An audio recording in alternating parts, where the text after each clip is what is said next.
Siamo nell'area VIP del Dacia Arena e come vedete alle mie spalle un coffee break perché fra poco ci sarà un convegno in auditorium. Si parlerà di lavoro, l'agenzia e la Man at Work. Andiamo a vedere di che cosa si tratta.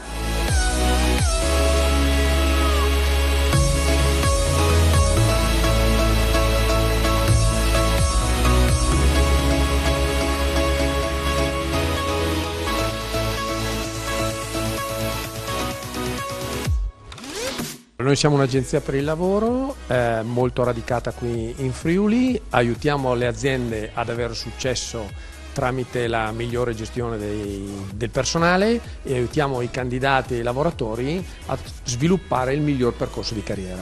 Ecco, come lo fate? Parliamo del modus operandi, quali le principali direttive? Allora, con le aziende la nostra attività si svolge su tutta la parte di reclutamento e selezione dei candidati, poi aiutiamo le aziende nella parte di sviluppo del personale, quindi tutta la parte di formazione e nella gestione dei processi interni, quindi anche trattenere i talenti. Dall'altra parte non abbiamo le aziende ma abbiamo i lavoratori che si devono rivolgere a voi appunto per trovare lavoro. Come è cambiato nel corso degli anni la richiesta? Qual è la fascia d'età? Chi si rivolge a voi di più? Ma noi siamo un'agenzia per il lavoro fortemente focalizzata sull'industria, su tutto il tessuto produttivo. I lavoratori e i candidati che si rivolgono a noi sono di tutte le età, spesso giovani, perché la somministrazione è un ottimo strumento per entrare nel mondo del lavoro. Le soluzioni che noi troviamo sono sostanzialmente nell'ambito industriale, quindi tecnici e addetti alla produzione.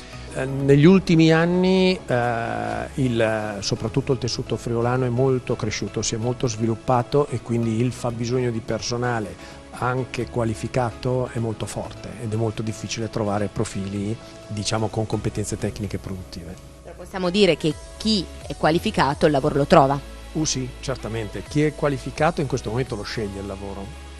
Ce n'è in abbondanza? In ambito produttivo, tecnico, in tutto quello che è il settore produttivo che è anche toccato adesso dall'Industria 4.0, da questo cambiamento, le occasioni di lavoro per le persone qualificate con competenze tecniche sono tantissime.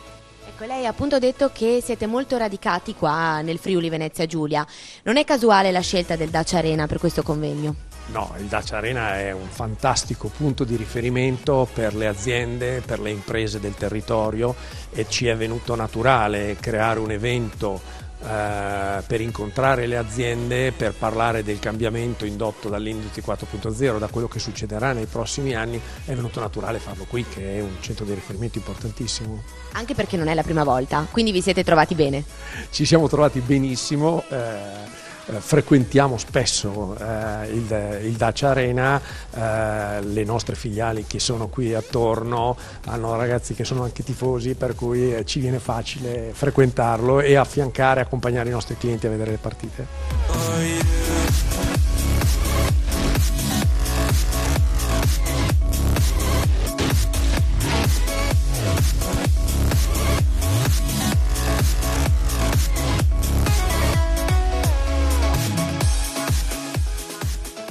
Quale sarà il suo intervento? Qual è il punto focale di quello che dirà la platea? Beh, io ragionerò sul fatto che ormai tutti parlano di Industria 4.0, il governo ha varato un piano nazionale su questi temi che comporta fondamentalmente l'interconnessione tra sistemi fisici e sistemi digitali. Tutti però ne stanno parlando soprattutto in un'ottica di tecnologie abilitanti, ne stanno parlando in un'ottica di fiscalizzazione o anzi defiscalizzazione, pochi stanno parlando invece su come queste tecnologie impatteranno sui modi di fare impresa. Noi affronteremo invece come l'avvento di queste tecnologie abilitanti cambierà profondamente il modo di fare impresa e quindi i loro modelli di business, un argomento che in questo momento è abbastanza trascurato. Tra l'altro lei è di Udine, quindi giochiamo in casa al Dacia Arena, prima volta nella nostra struttura? Prima volta come relatore e vengo ogni tanto a vedere l'Udinese. Io sono nato a Udine, ho fatto l'università a Udine, poi sono emigrato a Venezia per proseguire la mia carriera.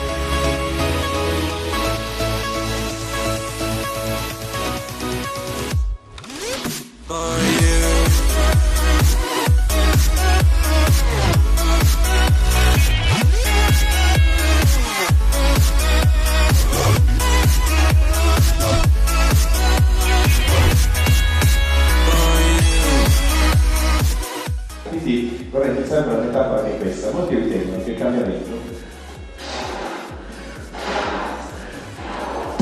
sia buio e scuro e assolutamente intrasportabile. In realtà, per chi come va, lavora sul territorio, lavora con le persone, per chi studia, per chi conosce i segreti, il cambiamento, capire e mettere in atto può essere semplice, come perdite il danno.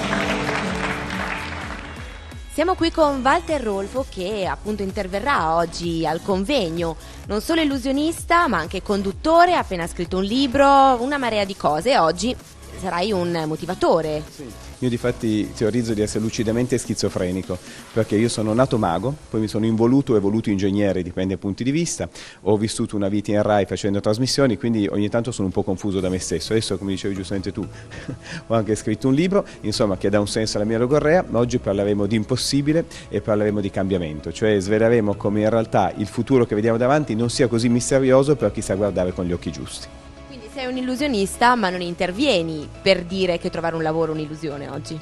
No, assolutamente, non c'è nulla, anzi io teorizzo proprio che nulla sia impossibile e trovare un lavoro non è impossibile, solo che l'impossibile non esiste ma non è gratis, bisogna impegnarsi, essere competenti, affidarsi alle aziende giuste, alle società giuste e credere in se stessi. Ecco, questi sono alcuni segreti importanti per poter cambiare la propria vita e iniziando ovviamente dal trovare lavoro.